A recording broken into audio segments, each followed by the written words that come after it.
Hey, what's up, everybody? This is Brian over here at the Little Orchard Farm. Welcome to today's video. And man, we are hoping that you guys are having a wonderful new year. Let me be I'm sure I'm not the first, the 50th, the 100th person to wish you a happy new year. We hope you're having a good one. And here in Alabama, man, it's been like 70 degrees. It was 70 something degrees on Christmas Day. And after Christmas, it got to raining a little bit, and it was still 70 degrees. I mean, it's been warm, but the cold front has moved through, and then with that cold front has come the snow. It's snowing here in Alabama. We don't see that a lot. In fact, we don't see snow but maybe a couple of times a year. But this is a good one. In fact, it's already sticking. So we may wake up in the morning with a couple of inches on the ground. I think they were prognosticating maybe 3 to 4 inches. Nashville was maybe, I think they said up to 7 inches of snow, which is nuts. It was 70 degrees yesterday. That's the weather in the South. If you don't like it, hang around for a day. It'll change, I guarantee you. Well, listen, we got a lot to do today. I'm going to be sharing some things with you as it relates to the I promise the barn is back there. Related to the barn. Got a lot to do. Let's do this.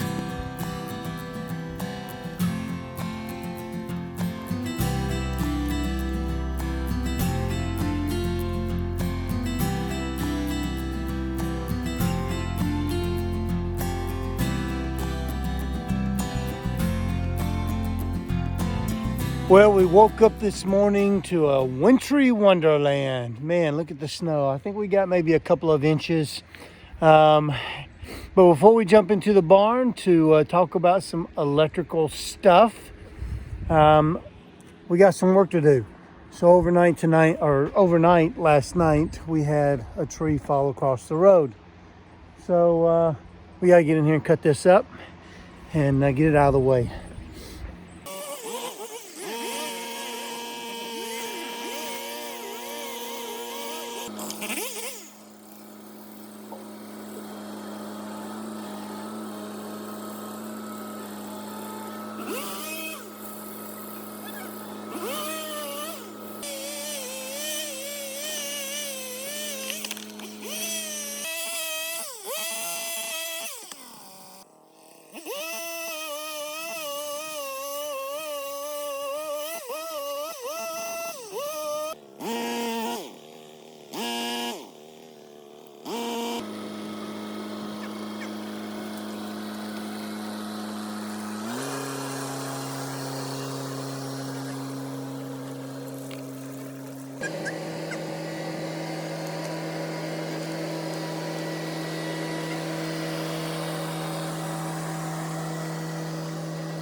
All right, well, we are back inside into the barn. I got the tree knocked out, so we're ready to do a little bit of work here in the barn. And the thing that I want to tackle today is to begin to do the electrical layout for my wood shop. And in order to do that, I started by drawing a map. So I came up with kind of a layout on where I would like to have my equipment. And those are the things like the table saw, the jointer, the planer, the drill press, the scroll saw, my bandsaw, the lathe.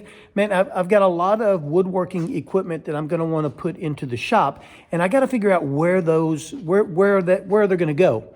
And then where they're going to go will be dependent upon space, dependent upon the workflow. And that's a biggie. I know in the kitchen, you've got the triangle, right? The stove, the refrigerator, and the sink create this effective or efficient, optimized workflow for cooking. The same holds true in the wood shop. In order to effectively flow your wood through your shop to a finished good, you break it out into efficient work paths. And one of them is material prep. And so when the wood is sitting on the rack, or you've pulled it in from the outside, or whatever the case might be, you're going to run it through typically 4 machines. It's either going to be the miter saw, the table saw, the jointer, and the planer, or a combination of those. And so what we wanted to do is to make sure that a lot of those were appropriately placed, and then and then it would go from material prep more toward the assembly side. Those are like the 2 real biggies that I kind of think through: material prep and assembly. On the assembly side, you're going to have an assembly table, but you also may have something like the drill press or the lathe or something else that will provide you the necessary steps to get you to an assembly, or what we might call the glue up or nail station, right? You're going to nail it together, you're going to glue it up together, whatever the case might be. That's typically in an assembly area, and that's going to be back toward the back of the shop. And so when we split those out and we begin to lay out the different areas that we want our tools, that begins to drive the electrical layout. And the reason why you don't want to put them all on the same circuit is that you don't want to overload a single fuse. You want to kind of spread it out so that if you have multiple people working in the shop and different pieces of equipment are on, that you've got that spread out, that you don't overload a single circuit. And so what we've done, and what I did, was I took my map, and then I came in here and I started listing out the circuits. This is a C1, which is circuit number 1. Another C1, circuit number 1, and so forth. I got circuit 2, I got circuit 3s, I got circuit 4s, I got circuit 5s. I will probably even have a circuit 6 and a 7 when we start talking about additional lighting. And the additional lighting comes in handy when you've got a tool that may be sitting up against the back wall, for example, where light is going to be casting a shadow over my shoulder, and I need something more directly over the top. Well, we'll put lights up here along the wall that will cast or give direct light right over the top of the tool. So those are all things that we're taking into consideration today. And I won't bore you with the whole build up of this. We'll tackle this a little bit off camera, and then I'll share with you kind of the finished product and so forth. But the one thing that I am doing is I'm starting to put in the boxes, these little junction boxes. And what these enable us to do is to run the wiring in behind the wall. So the wiring will come in behind, feed through here, and then feed to the next one. So all your C1s, for example, which is your circuit number 1, will have a single run of wire from the panel box over to the last C1. And there are 4 or 5 of those C1s. There's 3 or 4 C2s. I think there's 4 C3s and so forth. And then you get over here against this wall over here, which is the divider wall between the main storage where we store the tractor and everything and the wood shop. And it's going to have probably 4 or 5 where it will be over the workbench. And so you'll have 4 or 5 plugs that will be convenient for me to plug in tools right into the workbench, or sit on the workbench and plug into. So all that to say is that we've got a number of layout designs that I've taken into consideration, trying to come up with an appropriate plan to put all of our woodworking equipment in here, and keeping in mind this scalability concept. What happens if I get a new piece of machinery? Where would it go? Have I planned for that growth, that flexibility, or that scalability?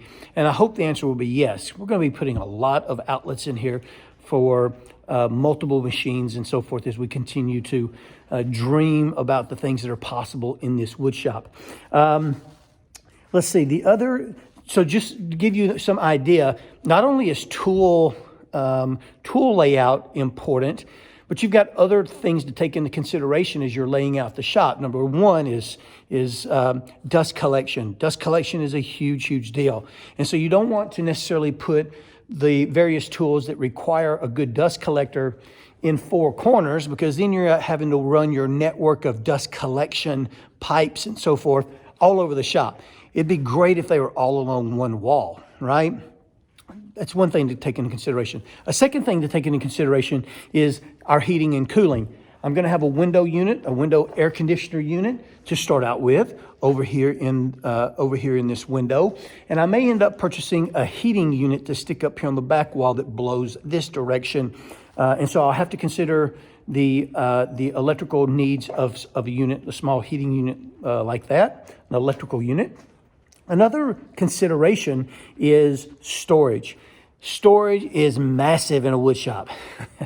Everything that's not a big tool that is sitting against the wall typically gets put away somewhere. And you want it to be convenient, compartmentalized, where you know where it's at, and you can go directly to it and grab it and use it and put it back.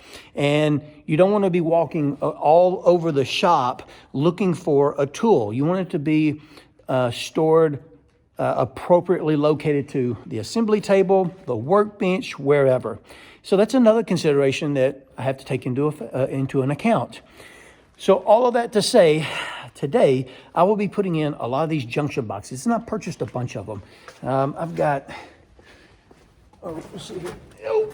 I've got a whole box full of them. And so I'm just going to walk around and I'll put these boxes in the places that I've designated to where I think I need my electrical outlets.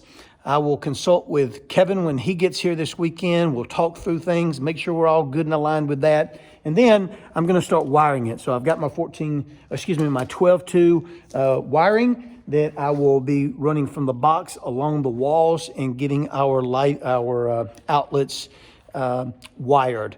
Kevin will then take and come in behind me with the outlets, the plugs, and he'll connect everything together.